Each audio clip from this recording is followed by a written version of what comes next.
आपकी पार्टी का प्रधानमंत्री नरेंद्र मोदी के इस चुनाव में सबसे बड़ा मुद्दा परिवारवाद का है और आप समझ ही चुकी होंगी कि मैं सवाल क्या पूछने वाली हूं।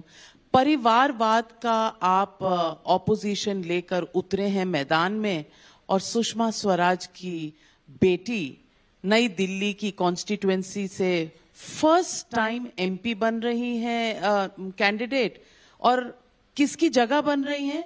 मीनाक्षी लेखी की जगह, जो एक मंत्री हैं। तो ये परिवारवाद नहीं हुआ क्या? जी नहीं, जी नहीं। इसका जवाब हमारे आदरणीय प्रधानमंत्री संसद में दे चुके हैं, लेकिन आपके माध्यम से जनता के समक्ष मैं दोबारा रखना चाहूंगी और मुझे खुशी है कि आपने ये सवाल मुझसे पूछा। देखिए, परिवारवाद तब होता है जब आते ही आप नंबर 1 के दावेदार बन जाते हैं, क्योंकि आपके माता पिता जनप्रतिनिधि हैं, इसीलिए आप भी जनप्रतिनिधि हो। ये जरूर, ये शायद ठीक नहीं है, लेकिन क्योंकि मेरी माता राजनीति में थी, इसका अर्थ ये नहीं है कि राजनीति मेरे लिए निषेध है। मुझे भी उतना ही अधिकार है स्ट्रगल का, मुझे भी उतना ही अधिकार है परिश्रम का, मुझे भी उतना ही अधिकार है पराक्रम का।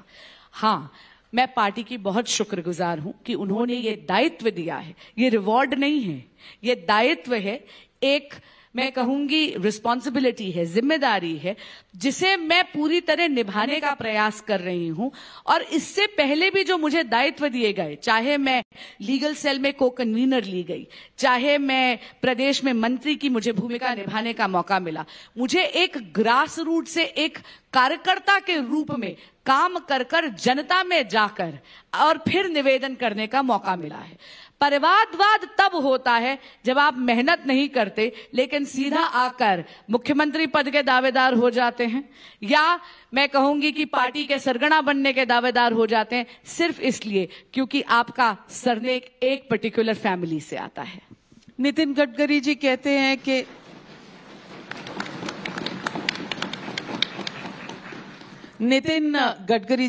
हैं कि उनका बेटा कभी भी पॉलिटिक्स में नहीं आ सकता जब तक कि वो पोस्टर पहले ना लगाए। वो कहते हैं कि मेरा जो भी है पर्सनल वेल्थ वो मेरे बच्चों का है, लेकिन मेरी राजनीतिक धरोहर जो है वो मेरे कार्यकर्ताओं की है। तो वो क्या गलत कह रहे हैं? नहीं, बिल्कुल सही कह रहे हैं। और मैं राजनीति में श्रीमती सुषमा स्वराज के कारण नहीं हूं, और ये मैं बहुत जिम्मेदारी से कह रही हूं। देखिए, मेरी माँ का इतना लंबा पॉलिटिकल करियर है, आप भी उनको जानती थी। उनके राजनीतिक जीवन में ना मेरे पिता का हस्तक्षेप था, ना मेरा हस्तक्षेप है। आप जानती है, 10 साल वो विदिशा से एमपी रही, मैंने विदिशा में कदम भी नहीं रखा। मेरा राजनीतिक अगर इस जीवन में आवाहन हुआ है तो वो इसलिए है क्योंकि मैं एक एबीवीपी की कार्यकर्ता थी। मेरी संघ आयु 24 वर्ष है।